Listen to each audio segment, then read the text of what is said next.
Hi, I'm John with Fan Diego and Specialty Electric. Your Casa Blanca fan, is it worth being repaired? You know, for decades, Casa Blanca absolutely ruled the ceiling fan market. They made the highest quality fans. They were absolutely beautiful, and they would last you for decades. Bottom line now is most times they're just not worth being repaired. You can't get genuine parts for them anymore. There's rarely anyone that knows how to service them. If they do, if you can get genuine parts for them.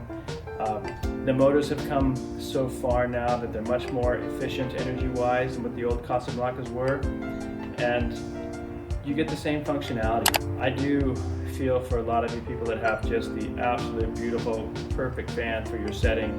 Casa Blanca used to make them that way.